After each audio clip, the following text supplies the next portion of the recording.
This is Ashton Marcus, and I'm on location at the Colony Theater for El Grande Circus de Coca-Cola. We at KUCI are proud to have none other than the great, the incomparable, the star of international stage, the one, the only, Pepe Hernandez. Sí, hola amigos, Pepe Hernández aquí de el Gran Circus de Coca-Cola. Vengan a ver nuestro show, aunque no hablan español.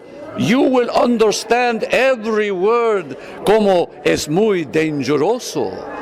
Le va a gustar. Vengan a ver el Gran Circus de Coca-Cola, amigos. Thank you very much for being on the show.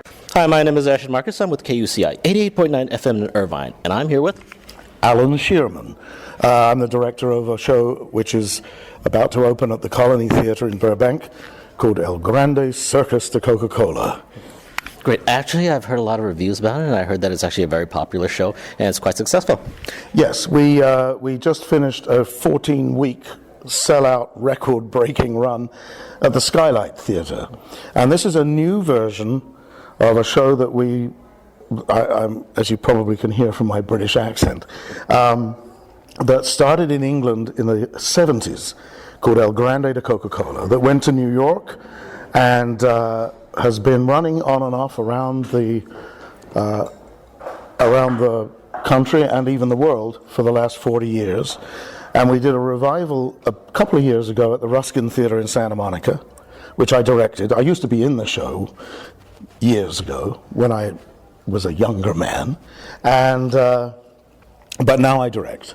And we did that show there, and much to our delight, it ran for 6 months to sell out audiences and across the board rave reviews, and a lot of people came to see it. And it was at that point we said, we might be up for a sequel of this show. And Ron House, who is the person who founded the group that was called Low Moan Spectacular back in England in the early 70s, he and I sat down and talked about what we could do, and then he's created this new version called El Grande Circus de Coca-Cola. Let me just explain a little bit about the premise of the shows. The original version, El Grande de Coca-Cola, is about a family of entertainers somewhere south of the border. Could be Honduras, could be Mexico, could be anywhere you want. And they are probably the worst night you've ever spent in a south of the border nightclub. It's one disastrous act after another, very, very funny, a lot of slapstick and, physical comedy and so on. And as I say, it was all set south of the border. This version, the circus, the guy in charge of this family, Pepe Hernandez, has decided that it's time to break into international stardom. And he's brought the show to Hollywood. And now he's taking it to Burbank. He's moving up a notch and taking it from Hollywood to Burbank, media center, and all that.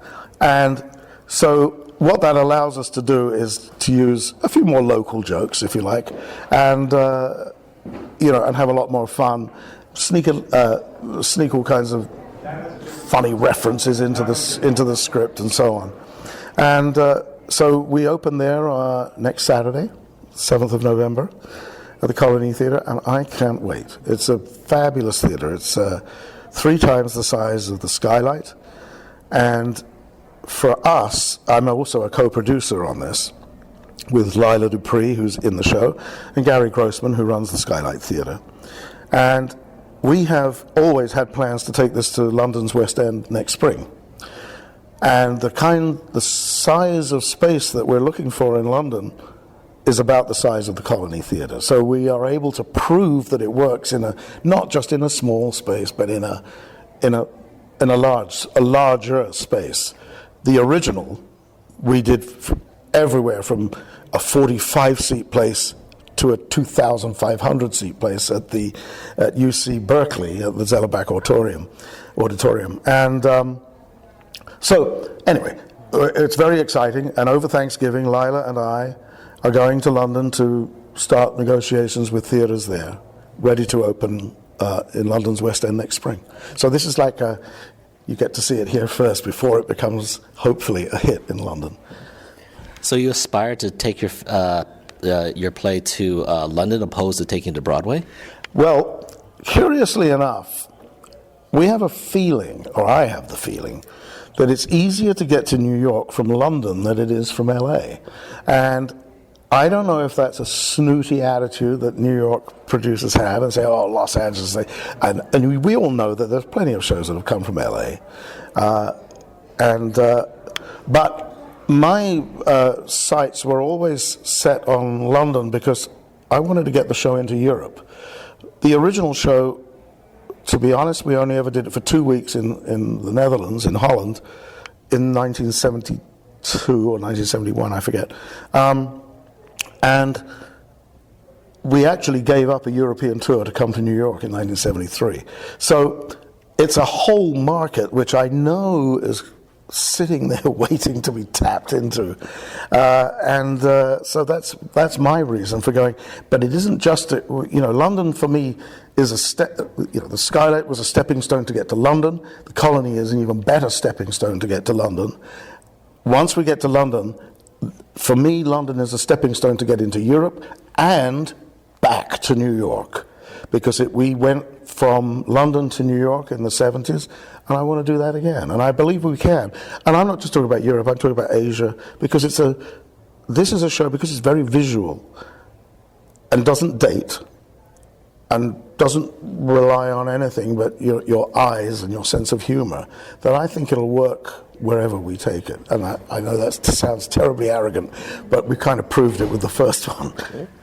Yeah, well, it's actually an interesting route because a lot of directors I know, they try to go to, say, either La Jolla or one of the big Lord theaters because they cast out of New York anyway, and then they to Broadway. Well, that's true. And we did the whole thing backwards initially because we started in London and then went to New York and from there to everywhere else. So in a way, I'm trying to not copy it, but it seems to be working out in a similar way, that this play won't get any real attention until it's a hit in London. And then all kinds of people are going to want to see it or want to know about it. And so we just have to make it good enough, and I believe we have already, to make it a hit in London. Because being British, I have plenty of British friends here. And I always say, do you think this will work in London? They say, oh, come on, of course, So we'll see. One question I always like to ask directors is because this is one of the most important parts of your job is casting. What do you look for in your casting? Well, this particular show has the most extraordinary requirements. Because it's set south of the border, it's great if you can speak a little Spanish. You don't have to. Or at least be familiar with foreign languages. You've got to be willing to throw yourself around the stage. We need, for the males, we need somebody who can either play piano or drums, and really well. For the women, we need women that can sing and dance, and be great physical comedians, and if possible, do other things that we will incorporate into the show. So let me give you an example. The role that I used to play, and the role's name is Miguel. So we're looking for Miguels, and we're at the stage where we've got callbacks, and we're auditioning people. We're looking at people again. Frankly, we're not jumping up and down about anyone. They're all great, but there's nobody that says, "Oh my God, this guy's phenomenal." Any of these people could have done the role, but suddenly. We were auditioning in the afternoon, and there had been another casting session in the morning with the same casting director, but for something completely different. A commercial and industrial, I don't know what it was. A guy shows up for that audition, but he shows up in the afternoon, hours late. And the casting director, Paul Ruddy, who's fabulous, says, "No, well, you're too late. You've missed. Go." And Lila, thank God, said, "Well, he looks interesting, let's just look at his resume." And I said, "Oh, okay, we'll look at your resume." And it was like we had written it. It starts off fluent Spanish, fluent French, classical piano, accordion, trumpet, sings, dances, rides a unicycle, fire-eating, stilt-walking, and I'm not even scratching the surface of what this guy could do, Paul Baird.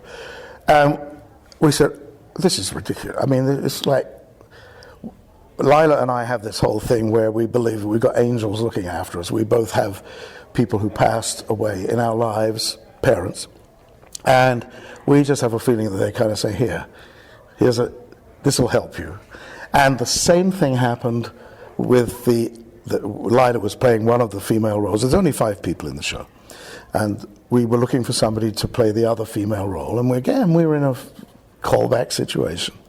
And there along comes Olivia Cristina Delgado, and just blew us away.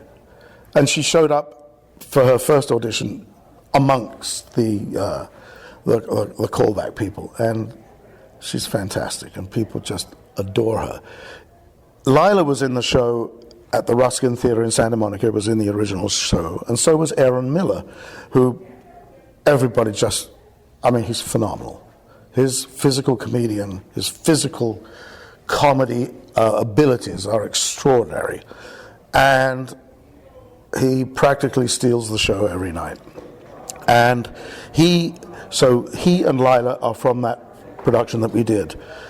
The central character, the father, Pepe Hernandez, the patriarch of this ambitious, totally untalented family, was always played by Ron House, who he and I wrote the original with, co-wrote the original, and with others. And Ron was unable to do this time around because of other commitments. And so we were madly looking for somebody to replace him, and that's not easy. Because although he doesn't have to be a physical comedian, he has to, be able to communicate with the audience, maybe improvise a little bit, if people give suggestions for things and so on. And so we found an actor, Marcello Tupper, who was originally from Argentina, and he has turned out to be an absolute phenomenon. And is so funny, and has brought a completely different Pepe Hernandez character. Very, very interesting. I mean, other people have played this role because it's been around for so long. Notably, the late Ron Silver, who took over from Ron House in New York. Jeff Goldblum took over from me. Anyway, so Marcello has brought his own slant, if you like, on this character, as he should. No point in copying the original. You've got to bring your own thing. And it's absolutely wonderful. And I mean, you really get the sense of him being the patriarch of this family, with 2 daughters in the show, in the character. He has 2 daughters, so he totally understands that feeling. And he's just brilliant and so funny, and everybody adores him. Okay, well, it sounds like an interesting show. I haven't seen it myself yet, but I look forward to seeing it. Again, I've heard a lot of really good things about it. Yes, come to the Colony Theatre in Burbank. It's right behind IKEA, and it's a spectacular theatre. I'm sure many of your listeners will have, or many of you will have heard of it, and or have been there. It's been around for a long time, and on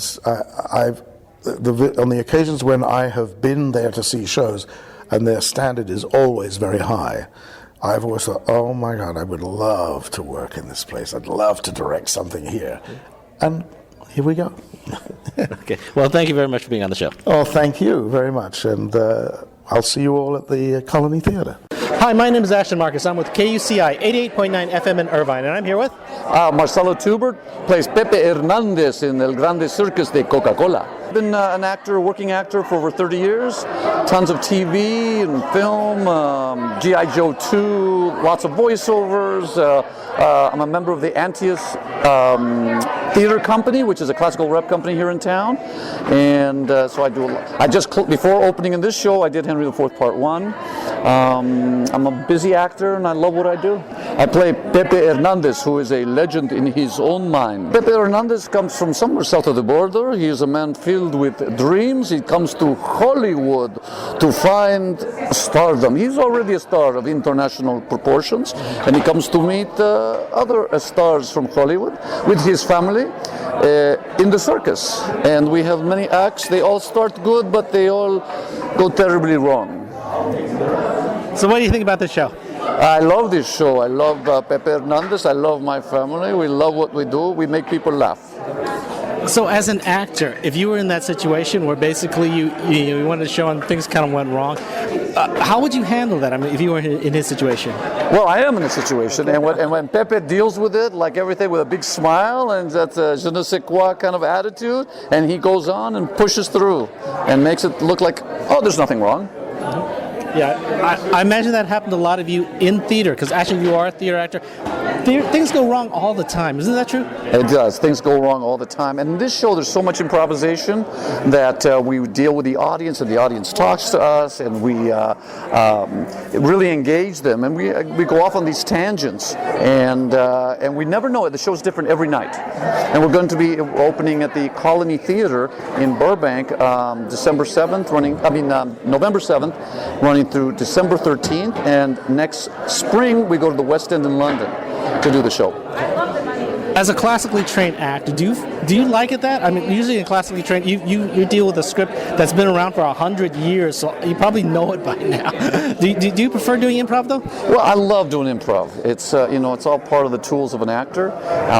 In this show, there is no script. The whole thing lives in my head. I'm basically the only one that talks in the show, except at the very beginning when one of my daughters is talking to the audience, and then it all lives inside my brain, and it changes depending on what the audience is giving as we bring the audience up to do some of our bits with us. It's always different. Okay, well, thank you very much for being on the show. I loved it. Come out and see our show. Cool. Hi, my name is Ashton Marcus. I'm with KUCI 88.9 FM in Irvine, and I'm with Paul Baird. I'm an actor here in El Grande Circus de Coca-Cola.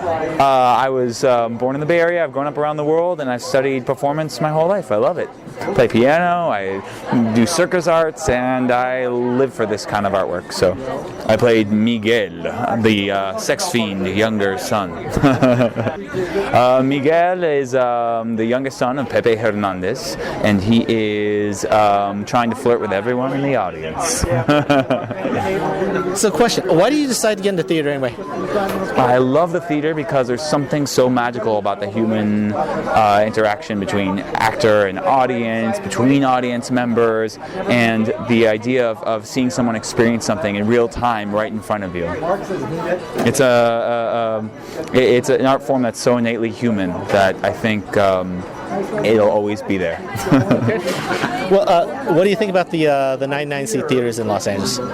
Very good question. Of course, I believe that actors should be paid for their work, and LA is going through some big changes right now in terms of their theater. It's becoming a destination for people to develop new work because it's gotten too expensive in New York and other places, some other cities. So a lot of producers are coming because there's a great pool of actors here to develop new work. A lot of actors end up contributing as writers to new projects that then get picked up and moved to other venues around the country, or even to Broadway, to London, to New York. We hope to take this show, for example, to London. So we developed the show on a 99-seat plan, which means we were writers and co-collaborators. So that was our writing process to develop it. Now we're taking the show to the Colony, and it's gone to contract. I think that is the essence of what can happen in the 99-seat program. That producers can take risks on new and interesting work, and actors get a chance to showcase their skill to other industry people and develop their craft in a way that people can forward their career. Well, thank you very much for being on the show. Thank you so much. Hi, my name is Ashton Marcus. I'm with KUCI 88.9 FM in Irvine, and I'm here with Lila Dupree. I grew up in Boston. I've actually grown up in around the world. I speak 4.5 languages, one of which is Spanish. And I trained in London and New York, and then was in New York for a little while producing and acting, and I came out to LA. And I've done a mix of theater, film, and television. And I actually used to be a classical ballet dancer, quite seriously. I danced with the Royal Ballet in London, the Boston Ballet, and now I do some ballet in the show, but it's not quite the same. I play Consuelo Hernandez. Great, and could I have a brief synopsis of that character? Oh gosh, okay, so Consuelo is sort of like the sort of Pepe in waiting. So she's very organized, I think is kind of like Pepe's right-hand man, if you will.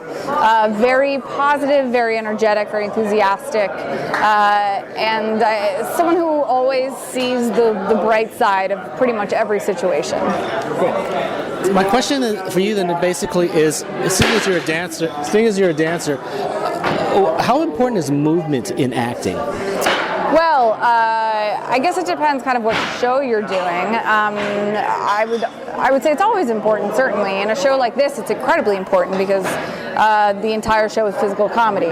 So the precision of movements is just as specific and important as, say, getting the lines right. You know, we actually don't have that many lines in many ways. Our lines are our physical movement and the blocking, and so you have to learn that physicality as religiously as you would, you know, a Shakespeare text, with every pause and punctuation and all of that. It's the same, it's translating that into a physical sense. Great.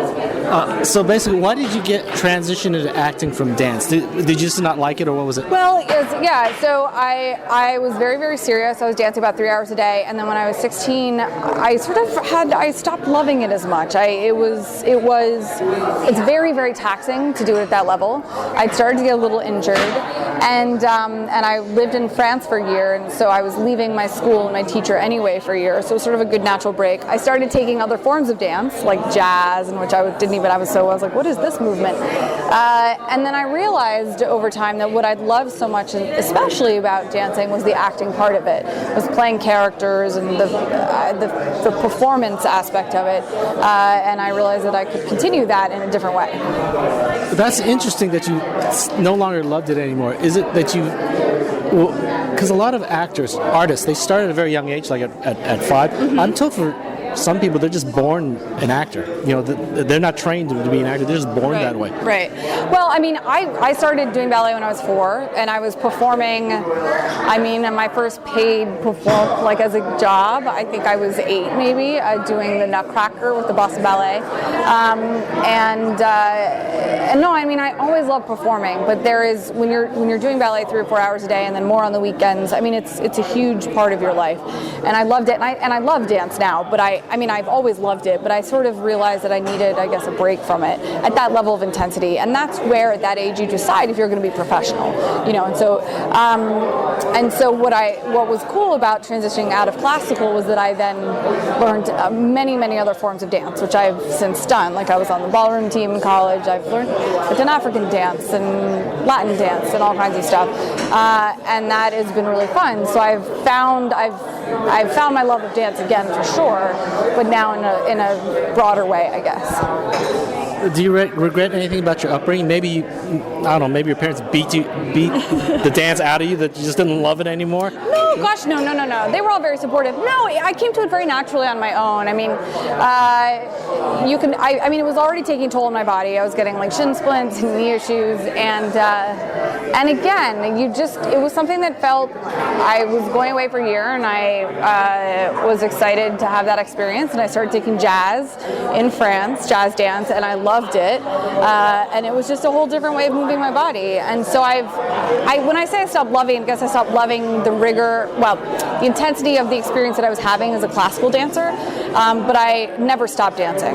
Yeah, so I was always in a less intense or professional way, but here I am now doing the show where I'm dancing all these different kinds of styles, which is really fun, and I've danced ever since, but in a more, I guess, you could say recreational way. It's sort of been a combination. You know, I mean, I'm dancing professionally now, but very different from being in a ballet company. Well, thank you very much for being on the show. Thank you so much. It was really nice chatting with you. Hi, my name is Ashton Marcus. I'm with KUCI 88.9 FM in Irvine, and I'm here with Olivia Delgado. I was born here in Southern California.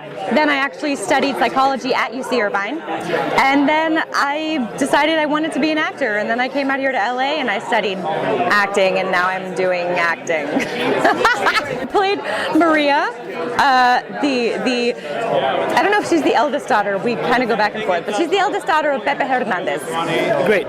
She's a little bit shy, but then when she kind of like finds her element, she can get a little carried away, I think. Yeah. So what do you think about the show?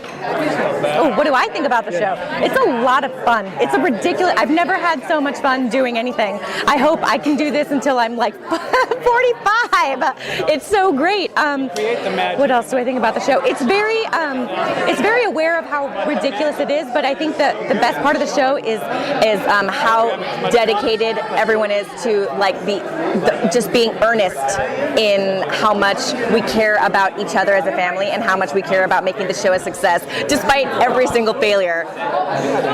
So here's another question: Why did you get into acting anyway?